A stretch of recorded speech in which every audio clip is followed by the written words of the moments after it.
Okay, we might be hitting a new low in this corner of the 49ers internet. Ricky Pearsall.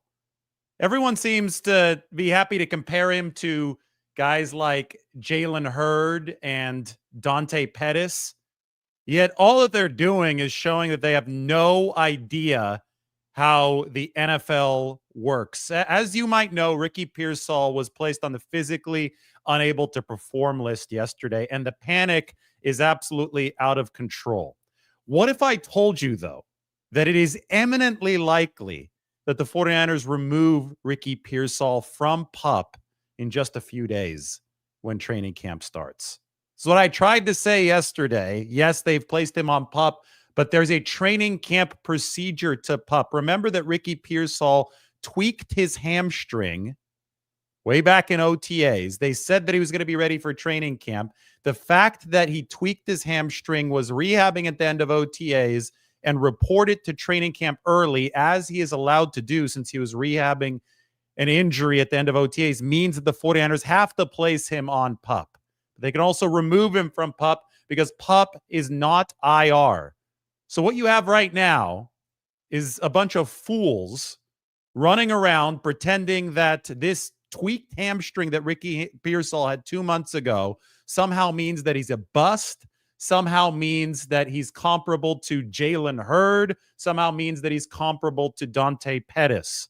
Well, I'm here to give you guys a dose of truth. Guess how many snaps Jalen Hurd had as an NFL player? Guess how many games Jalen Hurd suited up for as an NFL player in the regular season? A grand total of 0. Ricky Pearsall, meanwhile, has already played a season after getting shot in the chest. Ricky Pearsall had 14 catches over the final 2 games of the 2024 season. Dante Pettis, a lot of people saying, oh, this is just another Dante Pettis.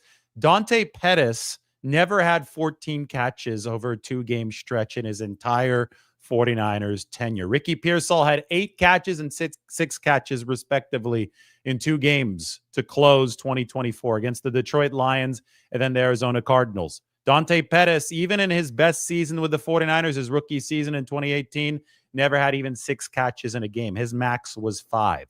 So Pearsall has already accomplished significantly more than both of these players, yet we still have takes like this. Mike is out on a hike with his family today, but he was able to take some of the comments from yesterday's video. He removed names. We're not going to put anybody on blast specifically, but it is just absolutely ridiculous. Pearsall looking like Jalen Hurd 2.0.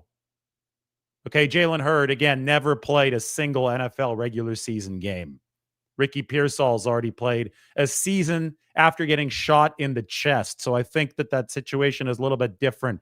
Ricky Pearsall had 14 catches for 210 yards the last 2 times that we saw him play. I've never seen a player coming off a 2-game stretch with 14 catches and 210 yards be treated the way that Ricky Pearsall is being treated in the discourse right now.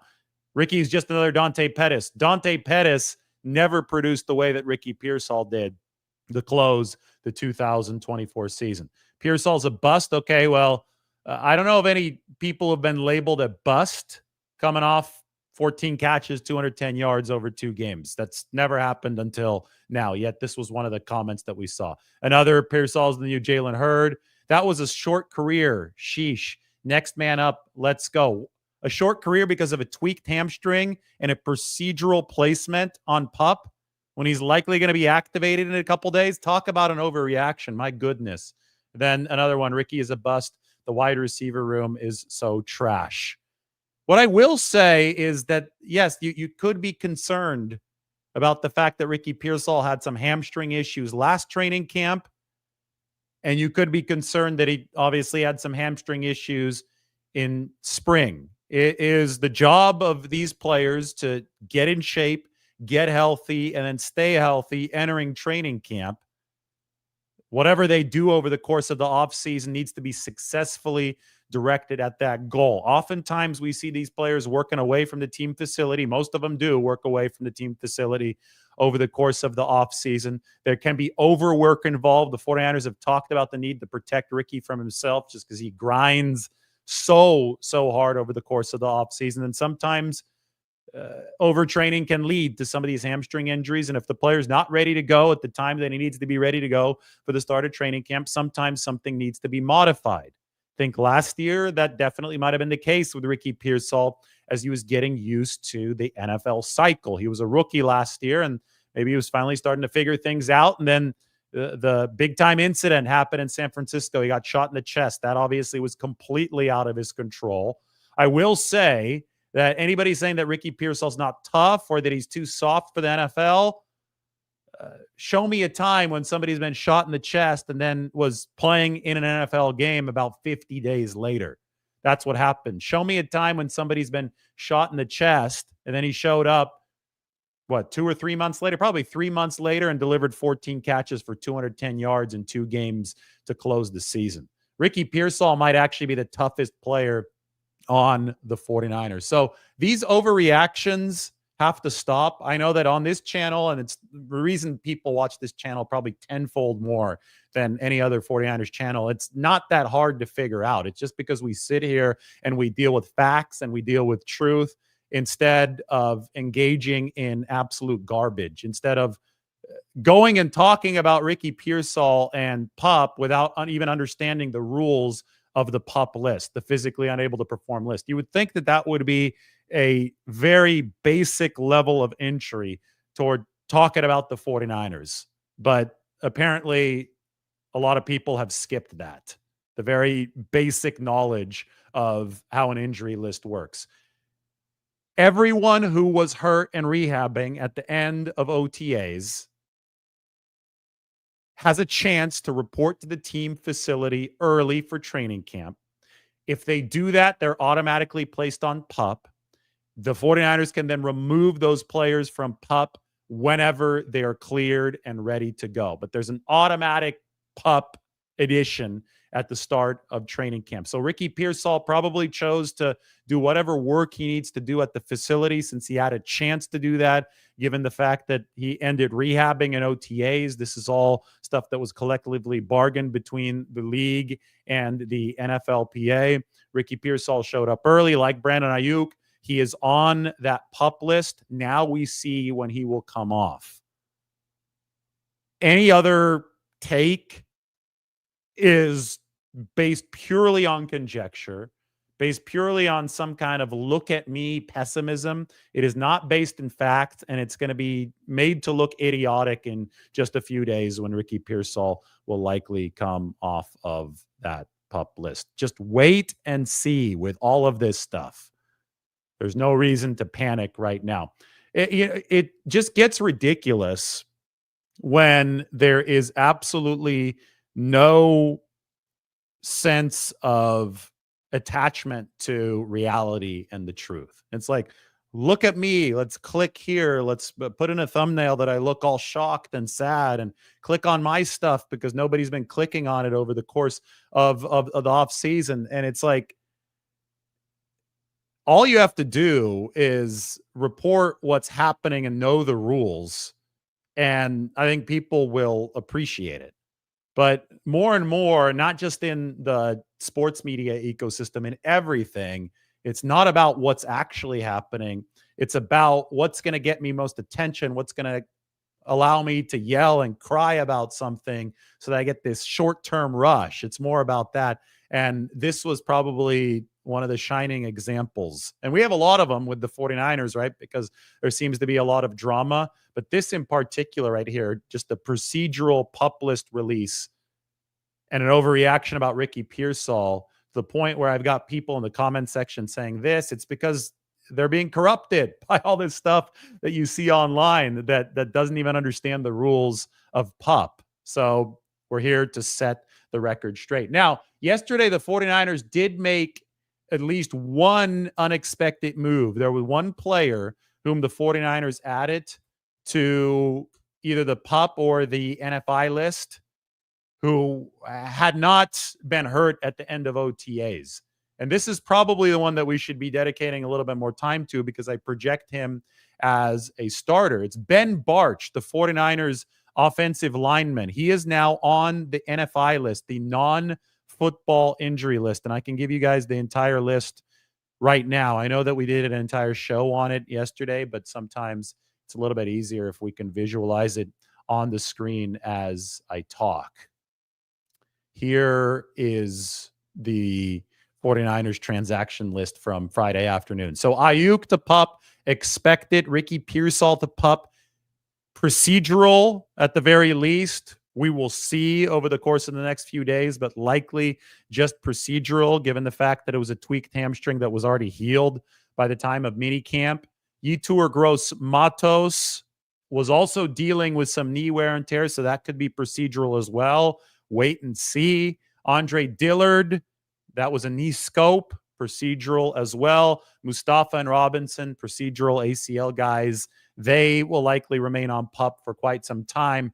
The last time that we heard from Kyle Shanahan, he said that Pearsall, Gross-Matos, Dillard would all be ready by the time that 49ers training camp rolled around. And that still is possible, or at least very early in training camp.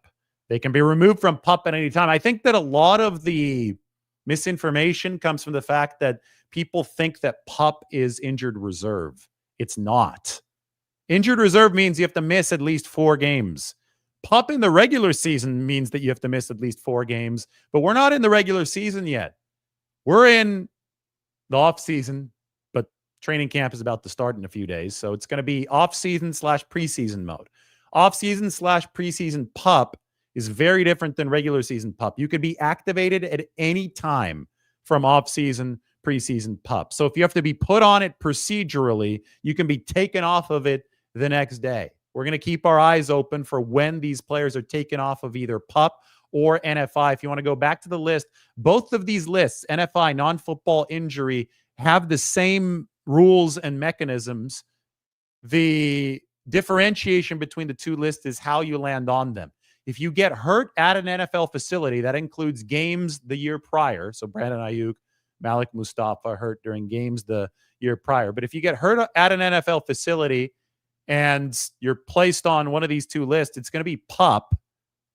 Well, if you get hurt at an NFL facility, it's going to be PUP. If you get hurt away from the facility, it's going to be NFI. So the one that jumped out to me truly yesterday was Ben Barch, because he hadn't been hurt when the 49ers were at OTAs, and now he's listed at the first spot in that NFI list. And that tells me that Ben Barch suffered an injury while he was away from the team facility. How serious was that injury? I don't know. Kyle Shanahan is scheduled to speak at 11 a.m. Pacific time on Tuesday. That's going to formally open 49ers training camp. At that time, we might even get a revised PUP list, because only the players who have reported to the facility already can be put on PUP or NFI. So that's why we heard the rookie news first, right? That was Curtis Rourke, 49ers 7th round pick. He's at the facility because rookies were forced to report. That was a mandatory report date on July 15th. We learned that Alfred Collins is not on NFI. Great news for the 49ers. We learned that Marquise Siegel, the safety, is not on NFI. That's really good news for the 49ers. Then we knew that the flood of veteran news would come in around their mandatory report date, which is coming up on Tuesday. But some of the guys showed up early, and the guys who showed up early are the ones who were hurt or rehabbing something at the end of the spring program, so they automatically reverted to PUP. That's the procedural explanation for what's going on. Now we wait to see how long everyone stays on the list. And in all likelihood, Ricky Pearsall, Yetur Gross-Matos, even Andre Dillard are going to be off that list very, very quickly. Somebody like Ayuk, somebody like Mustafa, somebody like Robinson, the ACL guys, we've expected them to be on this list for a while. They may even carry over into the regular season list, which would start to be more like IR, which would mean at least 4 games missed for Ayuk, Mustafa, and Robinson if they transition from the regular season PUP from the preseason PUP to the regular season PUP list. Then there's Barch. Then there's Odom. Both of those guys, NFI injuries away from the team facility. Those of you just joining, we have a lot of stupid takes. I could put them up on the screen right here. Those takes, including the ones comparing Ricky Pearsall to Jalen Hurd, are not rooted in any sort of reality. Ricky Pearsall has already played in a season. Jalen Hurd never played in a single NFL regular season game. Even the Pettis ones are really bad. I need to get a picture of Dante Pettis up on the screen just to remind. Here's Dante Pettis saying that Ricky Pearsall is just another Dante Pettis. There's Dante. Just flies in the face of any fact possible. Dante Pettis' best season with the 49ers was his rookie year. Never had more than 5 catches in a game. Pearsall had 14 catches over 2 games, 8 and 6 the last time that we saw him. You know, I would understand this a little bit more if Ricky had a couple good games early on and then just flamed out at the end of his rookie season. But the truth of the matter is that the guy got shot in the chest on August 31st. So at that point, you say that, well, you know, thank God that he survived, but this entire rookie season's a wash. Let's just bring it back next year. I mean, literally, he escaped death. He cheats death. You don't expect him to do anything his rookie year, but he did come back his rookie year and he did finish strong. So the last time that people have seen Ricky Pearsall on a football field, he put up huge numbers. 14 catches in 2 games. That's a lot of production. There should only be optimism regarding Ricky Pearsall right now because of how he finished his 2024 season. If we're just going to be looking at this objectively, the trajectory is exactly where the 49ers want it to be. And if you are somebody who's going to disregard that just because there was a hamstring tweak reported 2 months ago that the 49ers were being very, very careful with, I can't help you. Like, you're not a rational thinker in this situation. So understand the PUP rules. Understand that so much of this is procedural. Wait and see what happens and take your larger data points to make your conclusions. And your larger data points is that Ricky Pearsall was trending in a very, very good direction the last time that we saw him play an NFL game. And I would argue that he might actually be the toughest player on the 49ers. I mean, not many people can say that they got shot in the chest, survived, and then came out and played in an NFL game and then played well. 14 catches, 210 yards to close the season. That's, you know, probably only Ricky Pearsall in the history of the league can say that. So any questioning of his toughness, of his durability, you should probably put that on the back burner because it just doesn't really match up with what is actually happening. I showed you guys the actual PUP list here.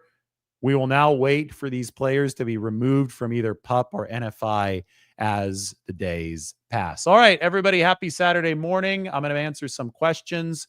We're 18 minutes into this thing. That happens to be Dante Pettis's old number with the 49ers. Fitting, since we were talking about Dante himself, who never came close to accomplishing what Ricky Pearsall has already accomplished in a 49ers uniform.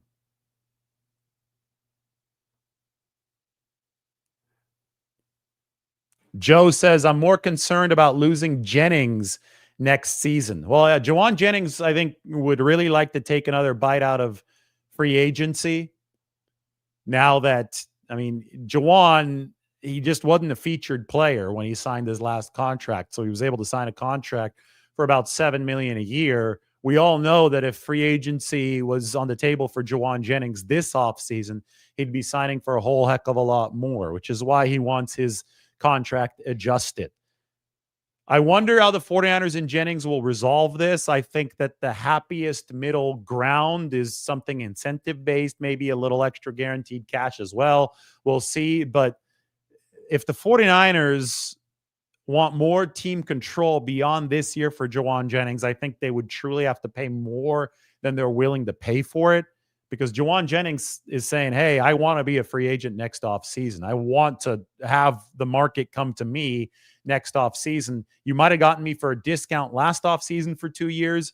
I think a multi-year deal is not going to come at a discount, and I think the 49ers need a discount. So I think that the only way that you satisfy both parties here is if you find something that's truly incentive-based just for this 2025 season. So you say, Jauan, you had 77 catches. You had 975 yards last year. We know that Brandon Ayuk is probably coming back at some point this season. Ricky Pearsall is probably going to play the majority of the season, despite the fact that a lot of people have decided that they're going to freak out.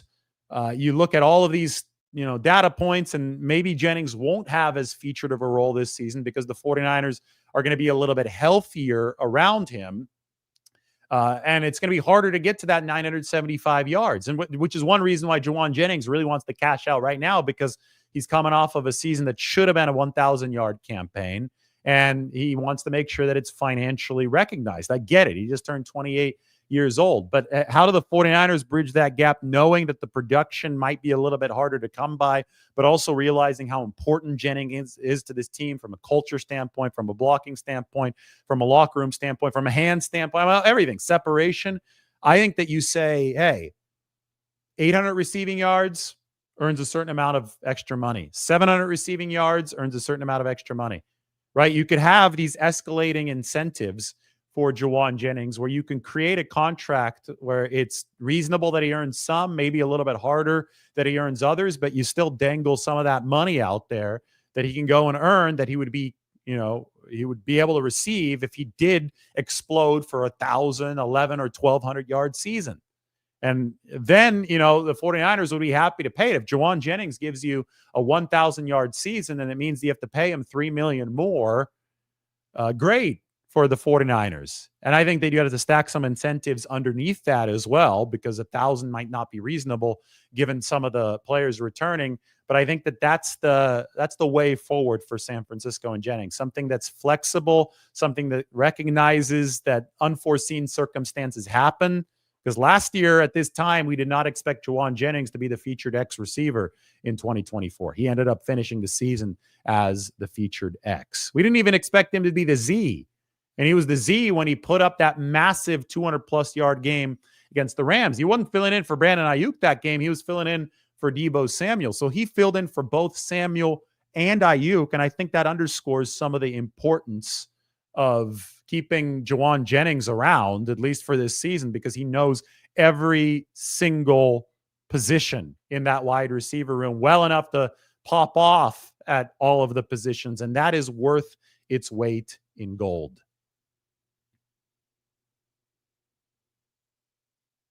Jauan has done everything he has been asked to do. Yes, that is true. Ian says that Kittle's going to be busy until Ayuk comes back. Well, I think Kittle's going to be busy all year. Should be busy all year.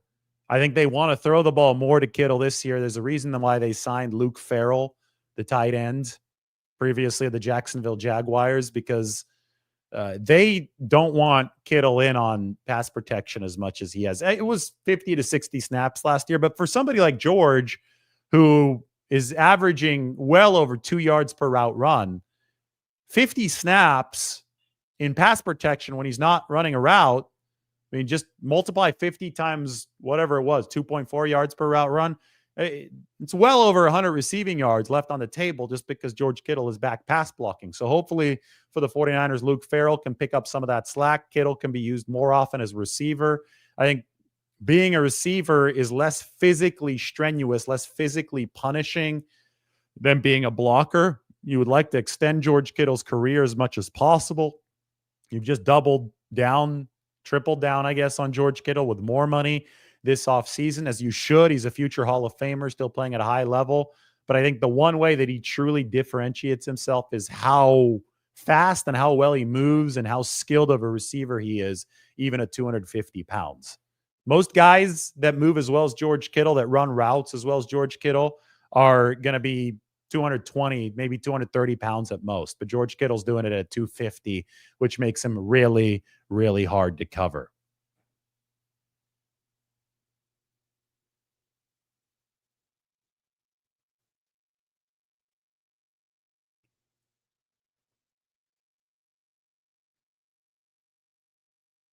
Brock got a house in JJ's home state. Yes, he did, here in Tennessee. Also, George Kittle's home state. So Brock and George Kittle are going to be neighbors now. Jauan Jennings, I don't think is here as often in the off season, but he is here. I mean, he runs his football camp and he does all that stuff. But he is from here. But I know that Brock Purdy and George Kittle, we might see more and more throwing sessions between those two guys. Also featuring former 49er C.J. Beathard. Thank you for the welcome back from the full European tour. It was indeed a full tour. We were watching some of the videos yesterday. They're all up on the channel right now. You go into the upload section, just the video section, and I have changed the titles of all of them to reflect the city that we did the 49ers update from. So we had 49ers update from like Vienna, 49ers update from random small town in Italy that had the world's best pizza. It's called actually called Caiazzo. 49ers update from Tropea, Italy. That was fun. Porto, Portugal. That one was really good. So you can go watch all of them. They're all indexed now by location. It was, looking back on it, was really cool because it's like, wow, we put up a lot of stuff over the course of the past 6 or 7 weeks, obviously culminating in London with that really, really fun interview with our guy, Phil Cornwell, big time 49ers fan. So you guys can go ahead and check it out. Hopefully we were able to do something a little bit different this off season. Notice that it gets a little repetitive in the off season. So we wanted to mix it up. That was successful. Now we're going to be off the training camp this next week.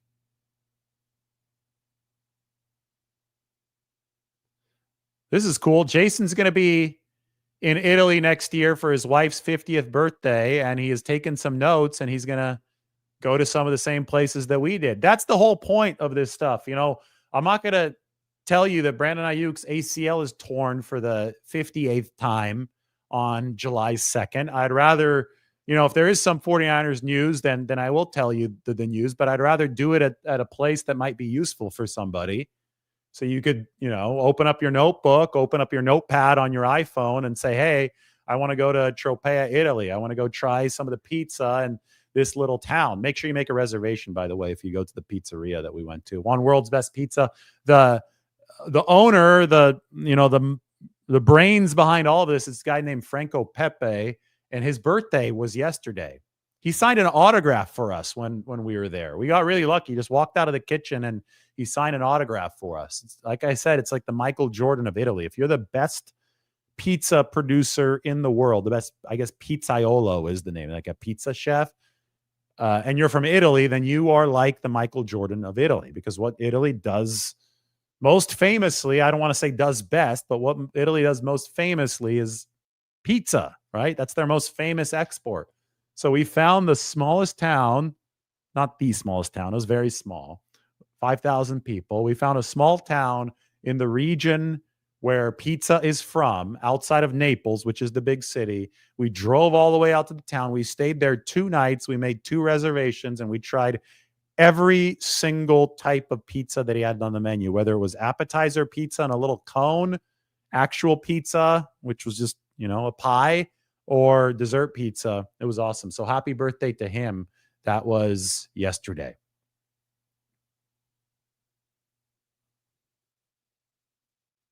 Michael asks, will Jennings participate in training camp without an extension? He might hold in. I don't know. We will see this week. That is on the table for him. I don't know if he needs an extension or if he just needs a pot sweetener, which would be some extra guaranteed money or incentives or a combination of both. I think that might make the most sense. But we do know that he is not satisfied with the current state of his contract coming off of last year's big campaign.